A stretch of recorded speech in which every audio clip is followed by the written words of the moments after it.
Welcome back to the Real Power Podcast. I am super excited to have an awesome guest here today, Gabby Dimauro. Gabby is a top producing real estate agent here in Rochester, New York. She's been featured on HGTV, so she's basically famous.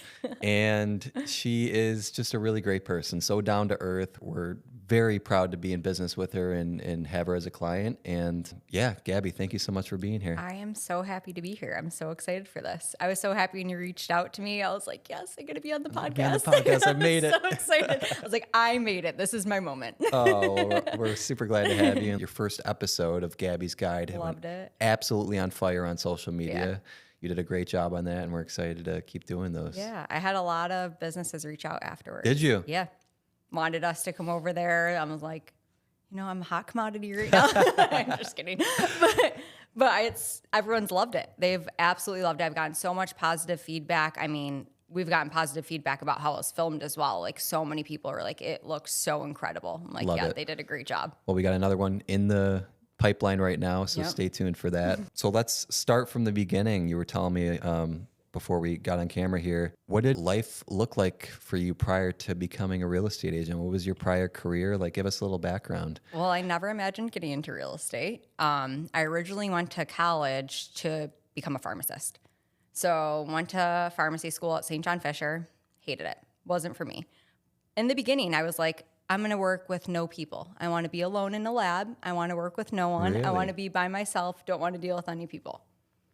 Now, fast forward, now all I do is deal with This is all you people. deal with, yeah. And I absolutely love it. Like, I can't imagine now looking back, I'm like, I can't imagine working in a lab by myself all day long. Mm-hmm. But started that way, got out of pharmacy school. When I got out of pharmacy school, I was kind of lost and really know what to do. At that point, I was a professional bodybuilder. No way. Yeah, I did not know that. So I was bodybuilding, and I was sponsored by a few companies.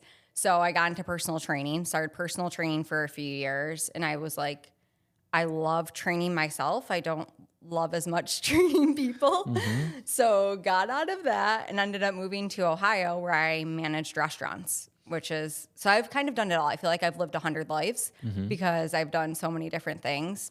When I moved back here, after managing restaurants, like, I was working 60 hours a week, every week, till 2 a.m., 3 a.m. It was a bar-restaurant combo. So I was so burnt out, moved back home to be closer to family, and I was like, I don't know what I want to do. So I moved back home without a job, without a plan. I ended up picking up a job bartending at Rochester Beer Park. So the owner there has a property management company as well. I got into I started. He wanted me to work in the office there. And I was like, okay, I'm doing like 1 to 2 days a week. I'm so burnt out. I just want to bartend for a little bit, figure out where I want to go. He's like, I think you'd be really good in the real estate aspect of it. And I was like, absolutely not. I'm like, I don't want anything to do with real estate. He's like, I'm telling you, I feel like you'd be really good at it. I was like, I'll give it a try. I'll work like 1 to 2 days a week in the office. So I started there doing like lease renewals. So I did lease renewals for a little bit. And he's like, what if you just start trying to lease some spaces? So I start leasing some spaces. Then I end up leasing all of his commercial spaces. And then I end up being his property manager. Wow. So I was managing like 300 units. And during that time, I was like, why don't I just get my real estate license? It was during COVID. So I was home most of the time, like dealing with people. And I was like, I'll just get my real estate license for the heck of it. See what happens, see where it goes. I get it. And he's actually ends up being my first client as well.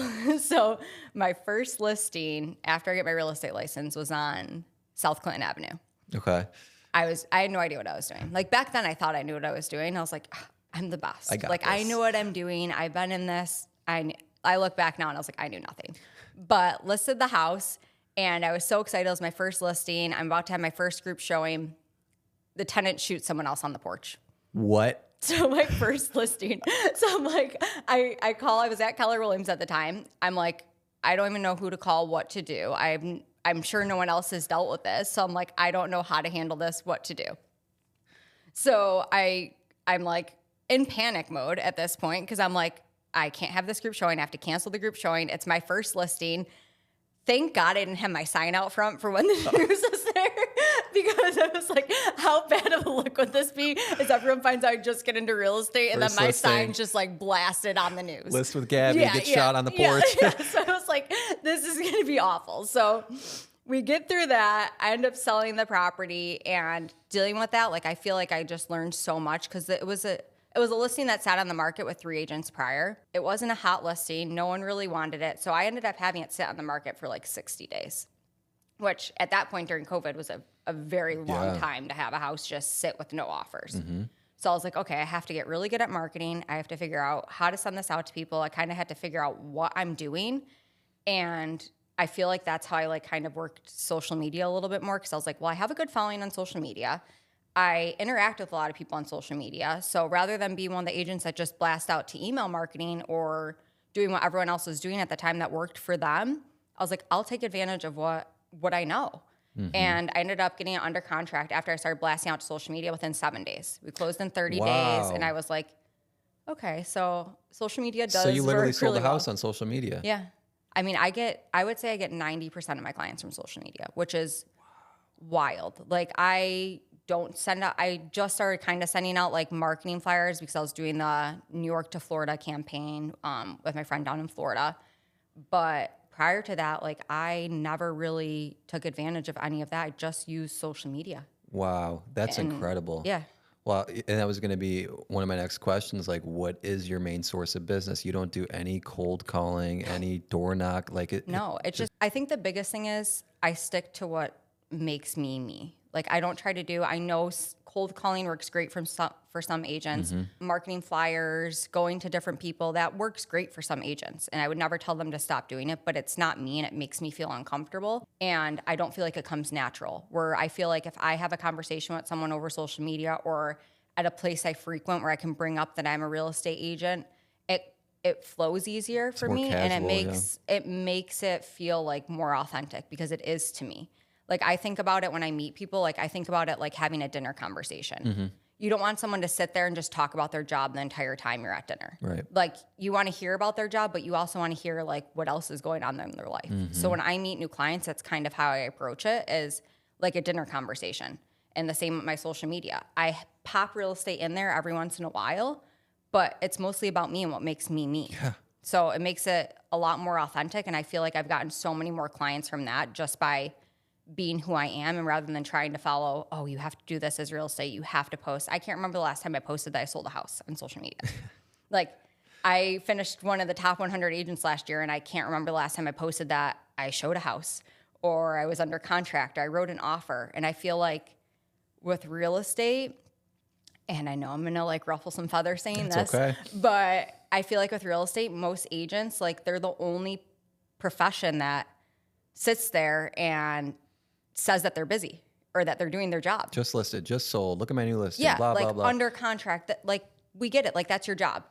Congratulations for doing your job. But like no other job, you're seeing someone post every day of like what they're doing. So true. And it's always like shoved down someone's throat. Which great, if that works for you, great. For me, like I just feel like it feels so forced. And usually the people that are posting the most are not doing the most business. So it just doesn't work for me, and I don't feel authentic doing it, I guess. Well, I love that you said that, and I wanted to touch on social media because I know you have such a good social presence, but I had no idea that it was like the biggest source of your business. And as a content agency, I love hearing that because you hear us shouting from the rooftops all the time, content, content, content, and you are a perfect example of what it can lead to. Did you have like a decent following before getting into real estate, or did you start to build up a following after getting into the career? So I had a following. I had more of a following, honestly, before. And I feel like when I first got into real estate, like I said, I kind of followed what I thought was what people wanted to see and didn't stick to my authentic self. So I went down, and it's kind of started to come back up again, because before I was just posting all the time and I wasn't getting a lot of engagement. I was getting a couple likes. Like if I posted a picture of me and my dogs, I'd get 500 likes. And then I posted a picture of real estate and it's like 3 likes. And I'm like, cool, amazing, love that for me. So I'd like end up erasing it because I'm like, no one cares to interact with this. I'm like, why aren't they interacting with my real estate? But I didn't realize like I was just going about it the wrong way. And I just kind of took advantage of like the following I already had. And I'm like, if you don't want to see my real estate, if you don't want to see what's going on in my life, like unfollow. The people that are going to stay are going to be the people that actually care about that. And whether or not they interact or not, I have people that don't like or comment, but they'll message me and they want to see what I'm doing. They ask me about real estate. I just got a client literally last night from me posting. I posted a status maybe like a month ago about working with an agent that rather than just working with a friend, work with someone that you feel like would do the best job for you. And it's no hard, real estate's a business at the end of the day. So if you feel like you're working with a friend or a family member and it's not working out, like no one's telling you have to stay there. Yeah. Like it's one of the biggest transactions of your life. You shouldn't just work with someone because you feel bad. 100%. Work with someone who you think will do a good job. And they ended up switching to me from a friend. And they're like, I'm so nervous. And I'm like, you have to look at it though. Like this may be the only big purchase that you make in your life. Hopefully you buy multiple other houses, but most of the time people are only buying 1 or 2 houses in their life. Yep. You want to be well represented, and you don't want to feel bad if you feel like someone's doing a bad job and is misrepresenting you. Like you should 100% search for other options. And that's what you should do. It's such a good outlook. And I feel like most people just kind of default to, oh, my friend, my uncle's a real estate agent. And it's like, you want to work with someone who knows what they're doing and being able to, like you said, represent you and have your best interest at heart and really know what you're doing on this biggest purchase of your life. Yeah. So 100%. I mean, the thing too, which is huge, is I think people are scared to say that they're not an expert in certain areas. Where like, if someone asked me to go sell a house in, I don't know, let's say Geneva, I'm not that familiar with Geneva. I'd probably refer it out to another agent that I feel would do a better job. And that's okay to do as well. And I think a lot of agents are so prideful that they won't admit like, hey, maybe that I'm not the best person for this. Like your job is to represent someone to the best of your ability. If you feel like you can't do that, then it should be referred out. It's not, and it doesn't make you a bad agent. It's just some people are better in some areas than others. Some people are better in a different price range than others. And there's nothing wrong with that. It doesn't make you a bad agent. It actually just makes you smarter. And I feel like referring out some of my business or not taking on certain clients has actually helped my business grow because I'm not wasting my time spinning my tires just to say I have a client.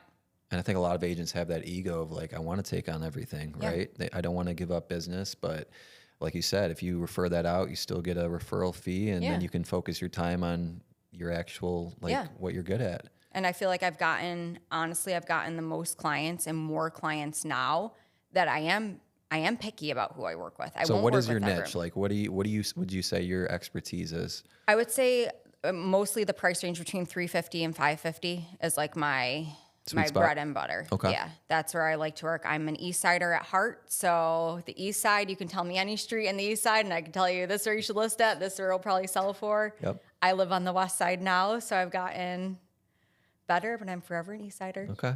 All right. East Side is the best side. So even living on the West Side, you still think East Side. Yep. Oh, it's a constant fight in my household. I think it's a fight. funny battle that we have here in Rochester, like East versus West. I know. It's funny because like I would always tell my husband, I'm like, I'll never live on the West Side. Like when we first met, when we were just boyfriend and girlfriend, I lived in Webster. I was like, you're never getting me to Hilton, ever. Now I live in Hilton. Here you are. Yeah, here I am. So guess who won that battle? All right. So if I'm a new agent in 2024, starting from ground zero, would you say go all in on social media is the best strategy? I think it depends on each person. 100%, I think you should take advantage of social media, but some people don't have the reach on social media. I think the biggest thing is to find what makes you. And it's not necessarily having the most followers, because I know some people that have maybe 1,500 followers and have crazy engagement. And I think people look at it as followers equals engagement equals clients, and that's not the case. No, it's not. And I can't stress that enough, because I would rather have 1,500 followers and every single person interacts with my post or says something or comments or refers me than have as many as I have now and have half the people frankly not give a shit about what I post.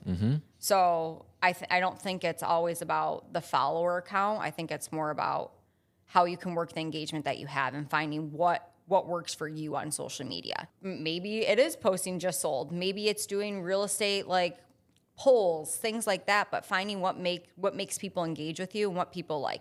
I just found that people like when I'm authentic to myself. They don't like seeing all the real estate stuff. And they like the pop here and there, but they don't want it pushed down their throat, and that's where I get the most engagement. Yeah. So I do it here and there. Some people, they kill it. If you click on their Instagram or Facebook, the whole entire thing is real estate, which is great. Didn't work for me, didn't work for my followers. So I think it's not a one size fits all, and that's what people need to realize is like find what makes you, find your niche, and kind of roll with it. But I think that's kind of like the biggest thing. But for new agents, 100%, I would say get a mentor. Get a mentor doing something that you can see yourself doing, that's someone that's already doing well in it. Yes. So if you love social media, find an agent that's doing great on social media, that you like what they're doing, and learn from that. Learn the different things that they've tried and have not tried, because everyone fails at some point, and I think it's good to fail because that's how you grow. And people are so scared to like fail in anything. Like Everyone's I'm the scared. first one to say, like, I've lost clients. People have not wanted to work with me. I've lost listings. Like no one's always posting about that. Everyone's posting All the wins. Yeah. No one's posting how hard it is, or like this month I sold nothing until the last week of this month. I did $1 million this last week, but up until this last week, nothing. But I'm not posting on social media saying, hey, like I suck. I almost blinked this month. Like, it's just no one wants to hear that. But I think being real and authentic and like being able to push it out there, people relate so much more. And I really think like get a mentor and find what works for you is like the best advice I can give anyone. Oh, 100%. And don't join a team. Don't join a team. I know I'm gonna ruffle feathers by elaborate saying on that. but like I just feel like people expect to join a team because they're like, I'm gonna get so many leads, I'm gonna do this, I'm gonna do that. And they think it's like the best thing to do. Half those people are making 50% of their commission, first of all.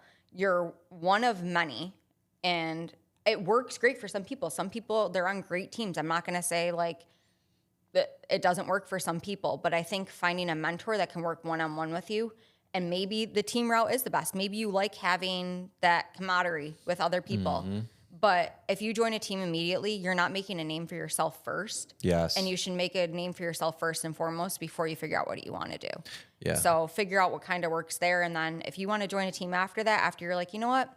It would work better if I was under someone else's name. I don't want to be the person that's marketing everything. I want someone else to handle it. I don't want to use my name. That's fine. But being able to have that option once you get into it and not just jump full force. And then now you're known for being on this person's team. And now after that you leave and now you're like, wait, I don't know who I am for the past 3 years. Yep. Because I've only been on this team.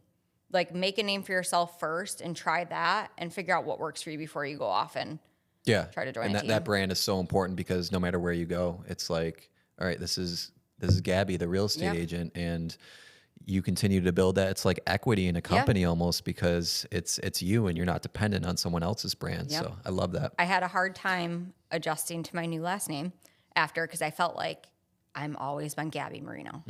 So it was very hard for me to be like, I'm changing everything. And now I have a new last name, like, because I felt like I branded myself when I first got into real estate, like so hard that it was like me. And I'm like, wait, I'm still Marino. Talked to my wife about that. She had to get Van Kirko for a last name. And now I feel bad for her. But yeah, it is a challenge. I went from Italian to Italian, so it wasn't as hard. It still rolls off the tongue a little bit. There you go. What does your typical day look like as a realtor? Give us a little like rundown.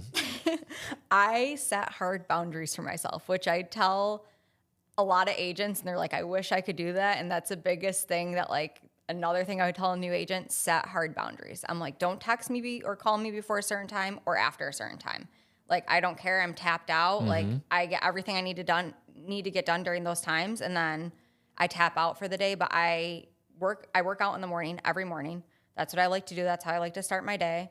I'll go and answer emails, and I try to schedule all my showings between 12 and 4. Nice. So I try not to do as many morning because I like to get all my emails, all my answering, anything that needs to be followed up with. Yep. I don't like feeling like I'm rushed into it or I'm out on the road all day. Yep.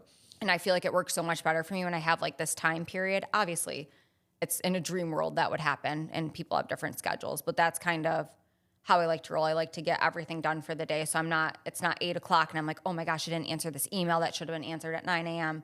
I'm not following up with other people, and I'm probably not going to get an answer to it till the morning. Rather have all day, get it handled, and then my nighttime is like my relax, write offers. So I try to sit around with the dogs, write offers, and the best thing that I do is take time for me. Yes. And I feel like that's the hardest balance for a lot of agents is when they get really busy, they forget, like, I need to take care of myself too. So I try to keep my personal and professional like completely separate. Like I keep everything separate, and I like to have like my good balance where I take care of myself, because I know that if I'm not happy or if I'm having a bad day, it's going to reflect on everything else. And I don't want any of my personal life to ever affect my business. So if I keep myself happy, healthy, good, then I know everything else is going to be good. I love it because agents are notorious for just burning themselves out, texting clients at 11 o'clock at night, and just having no boundaries. And by setting those and putting your personal life first, you can't directly correlate it to like the growth of your business, but indirectly, when you feel better as a person, your business is going to be on fire. And like, it's up to you to set and structure your day like that. And I love that you set boundaries like that. Yeah. It's honestly helped me tenfold. And I notice it because when I have like slower months or slower weeks, like, and I get hard on myself, and I start slacking at other things, it seems like nothing's falling into place. And then the second I start getting back to like what makes me feel good, and everything starts clicking. Yeah, it just it lines up, and you almost look at it from a more positive aspect. I feel like once you start to get down on yourself, you look at, rather than taking the positive outlook on things, you start looking at, oh, why did that happen to me? Rather than like, okay, this happened to me because something better's coming. And I feel like once you're in that negative, it's hard to get out of it. All right, let's talk about this Rochester real estate market. Where do you see the next 12 months heading? So I have a different outlook, I feel like, than a lot of people. I do think that prices are going to continue to go up for a little while. I think the interest rates are eventually going to drop. I don't think they're going to drop as low as everyone thinks that they're going to drop. But once they even drop a percentage, it's going to bring out more buyers, drive up the price even more. I think the biggest thing that everyone needs to focus on, rather than being like, hey, where's it going to go? What's going to happen? And everyone trying to predict the future without having a crystal ball, is if you find a house that you love, pull the trigger on it. You can figure everything else out in another time. Don't wait for the perfect time to buy. If you find a house in a good location, you like it, don't wait for the what ifs. What's going to happen? What could happen? Because I'm sure there's plenty of people in 2020 that sold their house and they're wishing that they would have held on to it. Hindsight is 2020, and you can't really do much about it, rather than if you find a good house that you think is perfect, or if you want to sell and you find something else you want to move, like, do what works best for you and kind of ignore everything else in the market. Couldn't agree with it more. And we know over time real estate goes up, right? I mean, look back 50, 100 years, like the long game. I'm not talking like a year, like there's dips and whatnot, but it is always a good idea to buy. Now, don't overpay to the point where you can't afford it. Yeah. But like you said, if it's a location, a house that you really love, don't wait. Yeah. Don't wait. Yeah. And I mean, the biggest thing is too, I tell every single client, I know that we're in the time period where every inspection's getting waived. People are paying $150,000 over. At the end of the day, it has to make sense to you. If someone doesn't feel comfortable waiving an inspection, it should never be forced on them. That's not the right house for you then. I've had plenty of clients over the past couple of years still get offers accepted with inspections. They missed out on quite a bit more, but it didn't work for them. And that's what people need to realize. Just because someone else feels comfortable waiving an inspection, going $150,000 over, doing whatever they have to do to get the house, if you don't feel comfortable with that, don't do it. Like, it's the biggest purchase of your life, and you should feel 100% comfortable and confident. Peace of mind. When the emotions fade in a year from now, you don't have the same emotions of when you first moved into your house. You should still love it just as much and feel just as confident in your decision. So you're featured on HGTV. Yep. Tell us about that experience. What was it like? So it's kind of funny because they called me initially, and it was a weird call because the guy called and he's like, hey, is this Gabby? I'm like, yeah. He's like, I'm with HGTV. And I was like, okay. Like, I thought it was a spam call because I get weird calls all the time with real estate. He's like, I was wondering if we can feature a listing on HGTV's Dream Home. I'm like, sure. I'm like, what do we have to do for that? I was like, can you send me everything via email? I like having it in writing. Because I'm like, this is 100% a spam call. Yeah. He's like, yeah, I'll get everything over to you right away. Like, we just need the lockbox. I was like, oh, okay. So they're going to go steal all my clients' stuff. So I was like, yeah, just email it to me and I'll get back to you. And I like kind of hang up the phone briefly. You were like, that's the end of that. Yeah, I was like, absolutely not. So I get like maybe 5 minutes later, get this like long email. It has like all this disclosures in it. And I was like, oh, maybe this was real. So I start reading through it, and they wanted to feature a listing I had on HGTV. Where was the listing, by the way? Scottsville. Okay, Scottsville. So wanted to feature on HGTV for the $1 million $1 million dream home. So basically a couple from Rochester got picked and they were able to kind of look at homes around Rochester. So one of the homes they wanted to look at was my listing. So I was like, okay, like this works out. Sign all the disclosures, get my seller to sign this disclosures. We set up a date for them to come out here. And in the meantime, I'm like, oh, I wonder who's going to be showing it, because they pick an agent for the show. Like, it's not like they're just picking me and like you're going to be like, they pick an agent that they think would work well. They ended up asking me, like they called me back and they're like, hey, we actually don't have an agent. This is 2 weeks before they're supposed to start filming. Like, we actually don't have an agent for the show. Would you want to be on? I was like, sure. Wow. I'm like, so I was like super excited, super nervous because I didn't know what to expect. And they come to my office at Revolution. We start filming. I rip my pants. You ripped your pants on camera? Yep. So they didn't show that, thankfully, but I literally went to sit down and I was like, no way. Great start. Yeah. I was like, no way did I just rip my pants on. And it was like here to here, like not even joking. Like rip. I had a long blazer on. So I'm like, thank God I dressed appropriately. Oh, man. Because I was like, this is like the worst thing. We got to get that happen. blooper. Can we find that? I'm like, oh my gosh, if they feature this, or I like sit down and it's just like my legs hanging out. But, oh my God. But yeah, so I thought it was all spam at first. They feature a listing and we're about to go to my listing. My seller's like, you know what? Never mind. I don't want them to enter. So we were like, what do we do? Like, she didn't want anyone to enter the house. Didn't want the cameras and stuff in there? Decided last minute. We went through there is like pages of disclosures for HGTV. Like, Can imagine, yeah. Didn't want them to enter.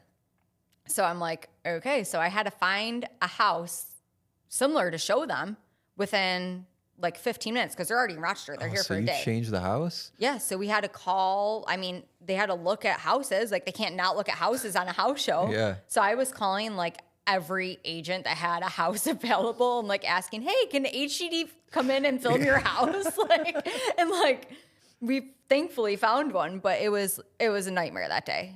Wow. What a whirlwind.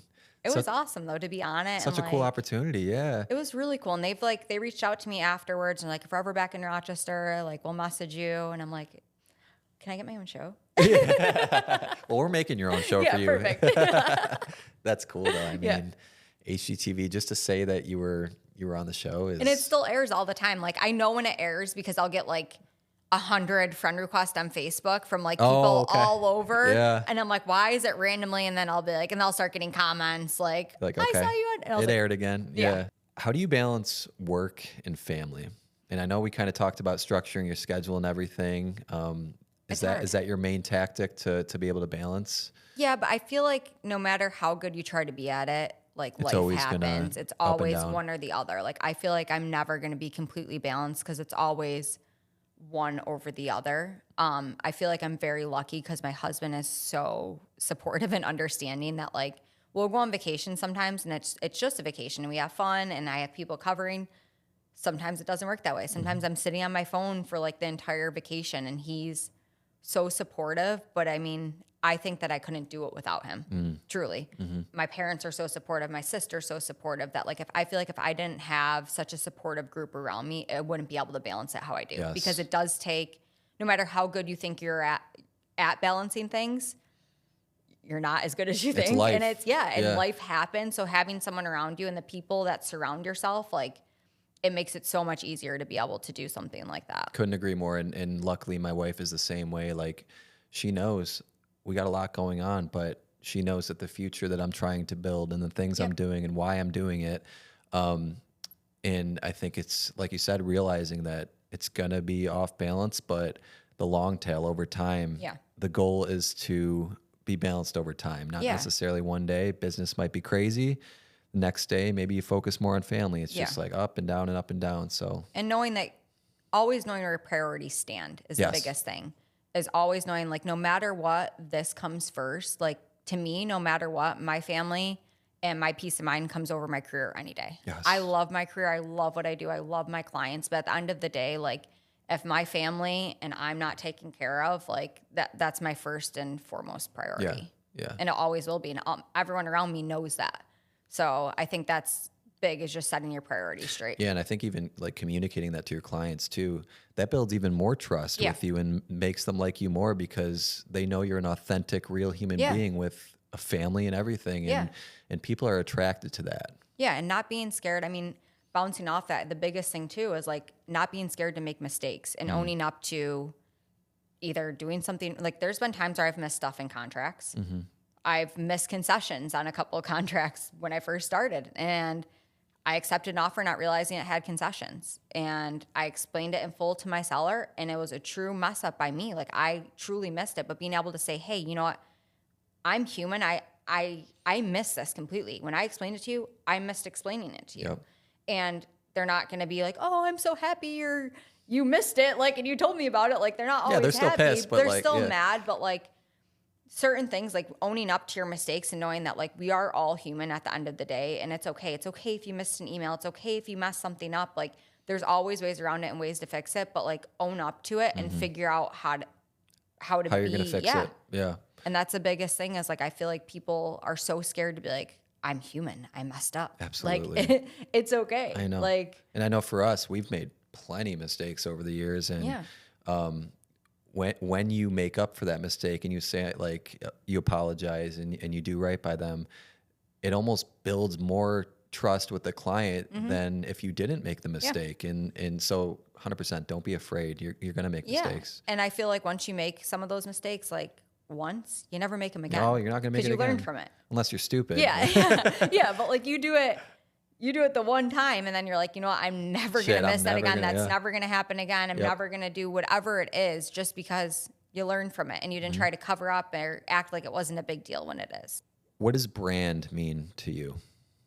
I mean, I think we kind of touched with like my name. My name is my brand. And I feel like finding what makes you to make your brand is what you have to do. Like in order to have a brand and have anything in life, like you have to find what is authentic to you. Just because something works for the next person or just because some person's branding their life, they're selling the dream, whatever they want to do, just because it works for them doesn't mean it's going to work for you. And I feel like some people, they have the way that their brand's structured and the way my brand's structured and the next person's brand structured is all different, but it all works for us. Yep. Like there's some people that sell the lifestyle. They don't even care about anything else besides selling this luxurious lifestyle and doing something that I'm more about being authentic. The next person could be like, wants to sell whatever they want to sell and brand it the way that they want to brand it. If it works for them, it works for them. And I feel like everyone being different is what makes everything so unique. And the second you start doing what someone else is doing and trying to copy them because it works for them and trying to make your brand like that, it doesn't work for you. You're never going to see the same amount of success. There's already one of them. There is. And that's it right there. There's only one of you. And it's okay to have mentors and people you want to strive to be like. But don't try to copy them 100%. No. You're your own person. Especially in Rochester, I feel like a lot, and I say this not trying to be rude. Ruffle all the feathers you want, Gabby. But I feel like a lot of real estate agents copy one another. And I see it, like I have friends that do unique things on social media. I do unique things on social media and it'll be word for word branding. And I'm like, you're literally copying the person. Like it's okay to take inspiration from other people, but put your own spin on it, do your own thing. And I think that's what everyone needs to realize. Like, and they'll be like, why am I not getting as many leads? Why am I not doing this on social media? Or I'll have people walk up to me and be like, oh, I saw your Instagram or I saw your Facebook.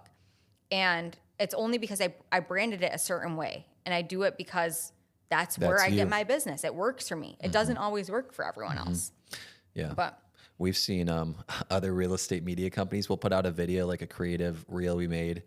And literally in a couple days, we'll see someone do the exact same reel. And honestly, it's kind of flattering to know that like they're copying you. But after one or two times, you're like, it's like, all right. When I threw out the billboard, me and Lauren did our billboard on you had a billboard. 390. Yeah. Yep. So our whole campaign is anyone moving from New York to Florida or looking to downsize, anyone that is in New York, maybe wants to downsize, get a secondary home. We're trying to hit both New York, Florida, all secondary. Anyone who has a secondary residence in Florida lives in Monroe County. We put out our billboard, and I swear about 10 agents were like, now partnering with an agent in Florida. I'm like, you all were doing that before. Like, I was doing that before. We just came out with a campaign of it. I didn't do anything different, but like now you're like making it known. Like, cool. Like, I don't know. It was just, the first 1 or 2 times I was like, okay, whatever. But now it's like every agent now, I'm like, now every agent is partnering with someone in Florida. But that's when you know you're doing something good and you're on the right track. So I said, Gabby's Guides, if anyone copies it, oh man, I'm on you. We won't be letting anyone do it. We actually, we have one client in Buffalo. We might start in that market. I'll allow that.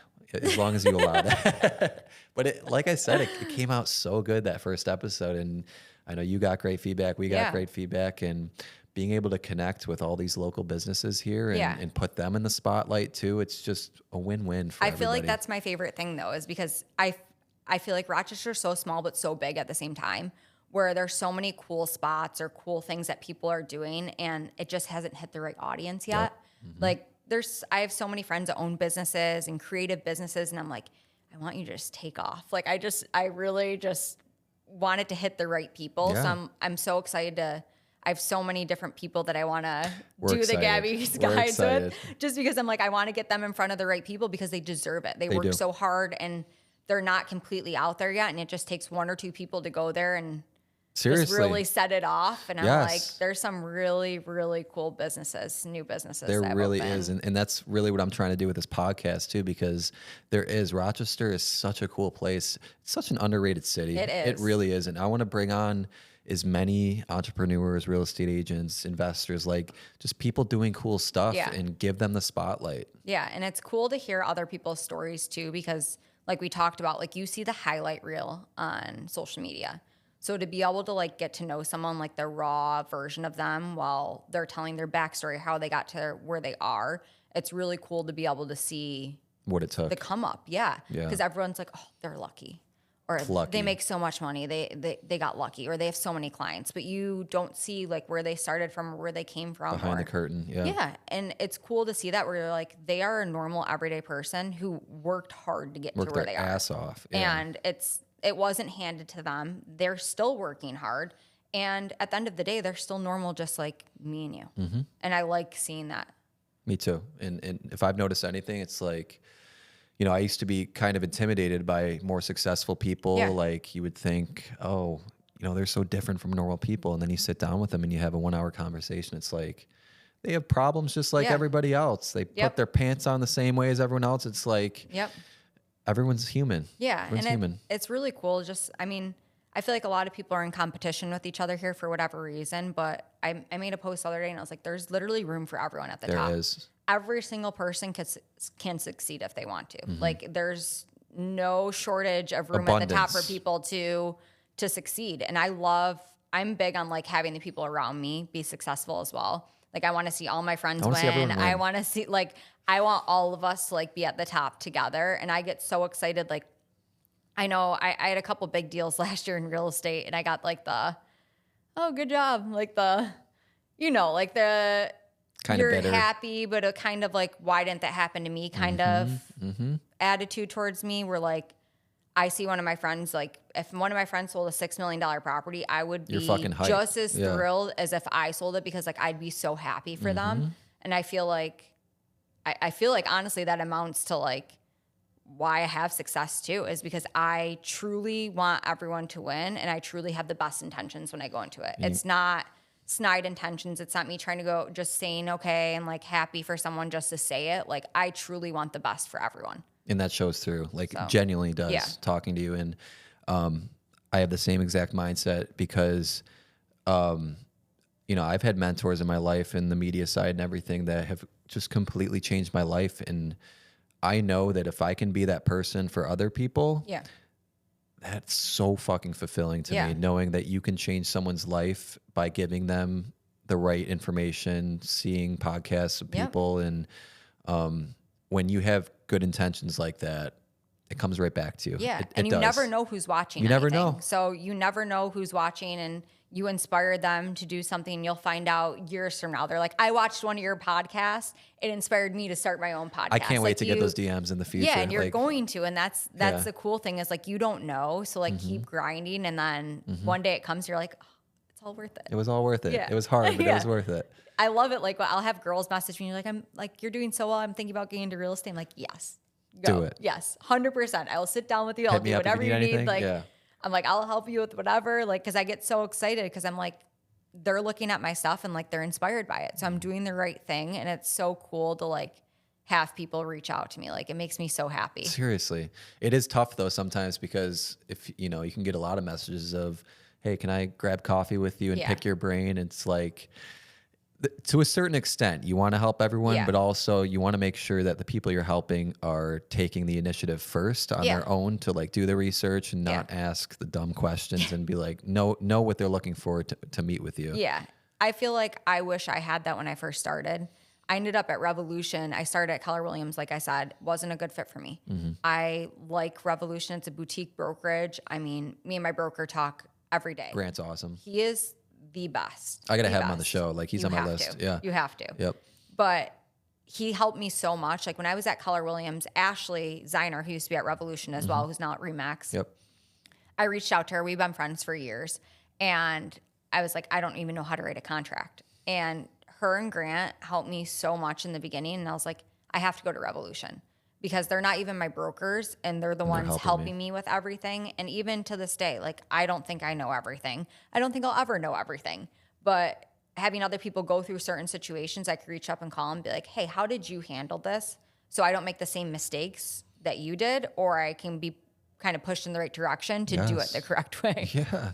So I think I'm very lucky to be where I am. Seriously. And like I said, I mean, that's the type of thing that has, I think, made Grant so successful is because I hear all kinds of comments in like the real estate Facebook groups of just people raving about him. And it's those little things that he does that he doesn't care if it's in the spotlight. And he just does them anyway. He doesn't do any social media. No. He's all referral. Like he kills it and he's always killed it. But he's also the type of person, which I feel like is where I got it from, is he walks in a house and he doesn't think it's a good deal or thinks something's wrong. He's going to tell you. He's not trying to get that sale.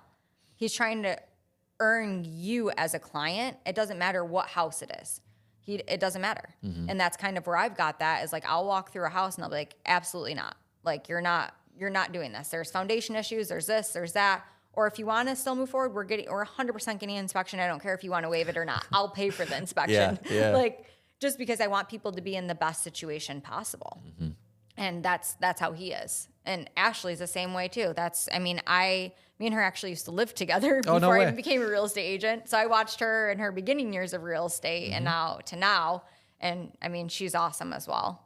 I love it. Great people. Seriously, great people. What do you like to do for fun? Work out. Me too. Yeah. I'm a Pilates girly. I used to, which is funny because I was like the bodybuilding. Like I competed, obviously. Yes. Yeah, so tell me about your bodybuilding days a little bit. Oh my gosh. So I watched someone do a show and it had to be, it was before social media. Like I didn't even have Instagram wasn't a thing then when I first started competing. Okay. So I don't want to reveal my age, but I was younger. It was when I was like 21. I'm not going to say how old I am now, but it was when I was 21. And I watched someone do a bodybuilding competition. I used to follow bodybuilding.com. Yeah, OG, me too. Like they used to put like different things on there and they had their bodybuilding.com magazine that came out all the time. So they'd feature like different athletes and I was like, I could probably do this. Like I played lacrosse my entire life. I was always an athlete. I was like, I can definitely stick to a diet and do this. Started dieting, didn't have a coach, didn't have anything. Started to get kind of into the gym and I was like, oh, I really like this. So I ended up hiring a coach and I was like, he's like, well, you can do like 10 weeks out. Most people do like 16 weeks out from a competition. He's like, you can do 10 weeks out. You're in good shape. See where it goes. I ended up getting first. And I was like, cool. So I did a competition, go start dieting again. I didn't end up working with that coach anymore. I worked with a different one after that. And they're like, you should try doing a bigger competition. Did another competition, got first. And I ended up loving it. Like I fell in love with it. I got sponsored by Man Sports, which was like a big company back then. And I was with ProSups for a while, which they're huge now. Okay. But at the time, ProSups, they did like a rebranding. So they were looking for like newer athletes. They didn't really grow their name at that time. They just came out with like a pre-workout Dr. Jekyll, Mr. Hyde. I don't know if you heard about it back in the day. It used to be like the big pre-workout with Jacked 3D. Oh, yeah. Okay. Yeah. Yep. So they were like, we're trying to promote our new pre-workout. They had like a couple athletes, nothing. They're like, would you be interested? I was like, sure. At that time, I'm in college. So they're like, we'll sign a contract for a year, you'll compete, whatever. And the contract was like for like $30,000. And I was like, I am rich. Like I was in college and I was like, That's I a am lot of money so for college. rich right now. Like I thought I was on top of the world. So I signed with them and I just got so involved into the bodybuilding world, but it's such like a mental, it is like, it messes with you so bad. Like you never feel good enough. Like I swear, like I never recommend any women or men takes a tough person. Once you get to that, like you're at like 4% body fat. And when you get down that and then you get to like a normal weight again, like you never look at yourself ever the same ever again. So it was just so mentally draining. And I was like, I'm done. I'm not going to do it for a little while. It's really like messing with me mentally. I moved out to Ohio and I was bored by myself. Like I literally was out there by myself. I just had me and my dog and I was like, maybe I'll get into it again. I started and I was just like, yep, nope. And then I was like, this is not for me anymore. Yeah. But I did it for like 6 years that it was just like.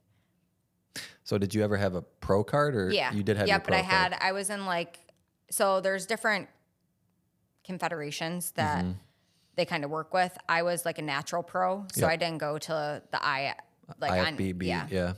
So I didn't do any of that. I stayed with like the natural side of it. That's awesome. Yeah. I had no idea. Yeah. I would love to see some OG pictures of you on stage. I'll pull some up. That's I'll pull some up. I was nice and young then. I'm like, oh my gosh, I remember thinking how fat I was. Oh my God. I would give anything to go back to those days. Well, you know, the part about it being so mentally challenging is so true. And Keegan, my brother, actually just filmed a local guy. His name's Austin Cole, and he is, I think, 19 years old. One of the craziest physiques I've ever seen in my life. And he just won a show out in Buffalo. And Keegan was documenting his journey. And that's awesome. It's so hard. Like, and I've dieted before. I've never gotten down to like crazy body fat percentages like that. But people think it's like tough physically, but mentally it's way even tougher. More tough. And the physical part was the easy part, I would say. Yeah. Like the eating at certain times or like getting enough water in or just making sure you hit numbers, like mentally and staying on that track and being like for 16 weeks, like completely dialed in is like insane. But I feel like it created such a good work ethic for me as well. Like, because I'm like, if I did that, I can do anything. It translates into every other area of your life. But it like made me you have to survive birthdays and holidays and when everyone around you is eating all this shit. Like I remember my parents even joke about it now. Like I'd be at Christmas with like my Tupperware and my gallon jug, like not drinking. I didn't drink for my 21st birthday because I was bodybuilding. So like up until I was like, I had maybe a drink or two here and there. And then when I was like 24, 25, I was like, I'm going to have a life. Yeah, I want a life. I'm going to do it. Yeah, because you're surrounded by your family. It's like, oh, look at Gabby. She's got her. I'd have it everywhere. I would bring it was like a 6-pack cooler. And it's like coolers on both sides and you can fit like 6 meals in it. And I would carry my meals everywhere to work, to school. So I'd be around like Fisher with my meals, like my meal prep. I'm like, I look back now, I'm like, I would never do that now. But again, like it translates, it really does. And I feel like anyone in fitness, like if you're successful and you don't have to be like a pro bodybuilder or anything, but just having a good physique and being in shape, I am 100% more likely to trust someone who takes care of themselves and has that mental discipline. Because I know that there are other areas of their life are the same way. And like, seriously. I heard you like traveling too. I love traveling. What's the favorite place you've been to? We love Vegas. That's how we got married there. Vegas? Yeah. It's like we go to Vegas like 3 times a year. We just got back from Vegas. Did you? Yeah. Okay. Last Saturday. So we love Vegas, which is why we got married there. We got married in the Red Rock Canyon. Nice. So it's just, it's funny because we actually had this conversation last week. I was like, what was your favorite vacation? And I was like, you better say our wedding in Vegas. If you don't. He's like, our wedding in Vegas. I was like, same. But we love going to Vegas and I've been so many places. I've been to almost every state, which is crazy. Oh, no shit. I haven't been to California, which is weird. I've never been to Alaska and I've never been to Hawaii, but I've been to every other state. Are you going to get to those 3? I want to. Okay. I have to. We're going to California in August, so. But like California, I feel like that's such like, everyone goes to California. I'm like, I've been to South Dakota over California. Why haven't you been to California? I don't know. I think it's because the travel there, now that I live back in New York is so hard to get to. Oh, like, and it's a long flight. Yeah. It's funny. I love traveling. I hate being on planes. Oh, me too. I get anxiety. I have to take like anti-nausea medicine. Like I panic. I'm like Get a the little bit person of that's holding turbulence. on. Yep. And I'm like, we're going down. Like, like that's me on planes. So I'm not fun to travel with on the plane. Once I get there, I'm good. But you just hope I sleep the whole time. Same way. We were just on a flight coming back from Florida, and there was some really radical turbulence coming back into Rochester. And my wife is just kind of watching her show, Selling Sunset or whatever she's watching, and I'm over here like, looking at the flight attendants. I'm like, this plane's going down. Yep, that's me. Yep, that's me. And we have to go to. We're going to Italy for a wedding in September. And I'm terrified to fly because I hate water too. That's like so I'm like flying over water. I'm gonna be. I'm like I You're have over to the have ocean like the entire time. Yeah, I'm like everyone better have their shades down on this plane. I don't want to look outside. I'm like stay away from me. Don't talk to me. That's like a 14-hour flight, isn't it? So with like I think it's like 8 hours to Rome, and then we're flying from Rome to Sicily. We're flying out of JFK. Okay, all so right. It's manageable. You can do it. I'm terrified. Like I'm already mentally preparing for like to get on the plane, and we're like 6 months out, and I'm still like mentally preparing for it. Yeah, we would love to go to Italy. My wife's been to Italy before. I haven't, but that's I've never definitely been on the to list. Europe, so I'm excited to go. How long are you going for? A week. Yeah, I feel like that's not that long for going to Europe. No, only but a he week? can't get time off work, so it's like we have to work around his schedule. Got it. So 7 years from now, though. We'll only There you work go. around Then my you can schedule. go wherever you want, whenever you want. And love it. Goals for the future. Where do you see yourself going? I know you talked about eventually transitioning to Florida. Yep. How long do you see yourself in Rochester for? Like, what are your real estate goals? So I see myself going back and forth from Rochester to Florida. What my main goal would be to have not necessarily a team out here, but a buyer's agent that works with me exclusively out here, and maybe have like a transaction coordinator that helps out with some of the stuff up here while I'm dealing with stuff down in Florida. I want to grow, not necessarily a team down there either, but I would like to partner with someone down there, get a mentor down there. I know the real estate market enough, but I don't know it well enough where I would consider myself an expert there. So I'd like to have someone that is an expert in the area that I want to work, and just kind of go back and forth from here to Rochester and really, really grow my business still here in Rochester. I don't want to ever. You always want your roots here. Yeah, I never want to cut ties here, but I always still want to have a hand in things. Yeah. I never want to be the agent that has no idea what's going on. I want to have complete control still over it and kind of partner with whatever buyer's agent I work with, where we're a complete team. We bounce ideas off each other. It's never where they feel like they're working underneath me or I feel like I'm their boss. I want to have it be really cohesive. Yeah. So 100%. that's kind of what I want to do. And then Florida, I mean, I really want to sell in Palm Beach. You know, if I could sell like a $40 million property, That's I'd crazy. be so happy. we have another real estate media company we're close with is down there, and he's shooting some of the most luxurious properties in the world, and it's so inspiring to see like those properties. They're insane. It's crazy. We were just down at our Airbnb in West Palm not too long ago, and we were driving down in Palm Beach, and there's a lot of land for sale, and I was like, we can buy that lot easily. I was like, let me look at how much it is. How much? 19.7 million. Fucking hell. I was like, I can't even pay the taxes on that lot. Like, I can't even put a tent on that lot. But I was like, crazy. And it's just so normal down there. Like the houses are just, it's really inspiring because it's like that agent probably never thought that they'd be selling houses like that either. Oh, I'm sure. And here they are selling 20, 30, $40 million properties. So I'm like, if they can do it, why can't I? You can. I can see it already. And it only takes a couple properties down there and you're good for the year. Yeah. You know what I mean? It's crazy. Just to be able to go into those properties and meet these people, The like what they networking. do, Yeah. like it's always like mind blowing to me because it's always like something they're not doing like crazy things. Like these people that have all the money down there. Like it's, oh, I came up with this idea. And you're like, oh, you say it so casually that you came up with this idea and now you have a $40 million house, but Yeah. that's awesome. Yeah. It's a different world for sure. Yeah, it is. Well, that'll be exciting to watch you venture down there eventually. And we're in Florida as well. We're in the Orlando area. We have a photographer down there, but eventually I'd love to expand more into Florida in those higher end listings. So maybe we'll meet down there. Who knows? Where can people connect with you? Find out what's your Instagram? Let's plug your Instagram and social media. I don't even know my Instagram. It's Gabby. Gabby Sells Rochester. I Gabby forgot it for a Sells second. Rochester.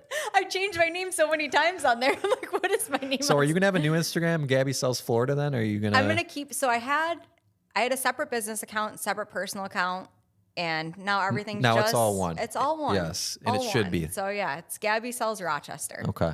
Well, go follow Gabby. Like I said, she is a rock star agent, and we're just so happy to be in business with her. And I hope that this show provided a lot of value to new real estate agents, maybe trying to get into the business, and any entrepreneurs really. So, Gabby, thanks again for being here. Thank you for having me. All right, guys, we'll see you in the next episode. Peace.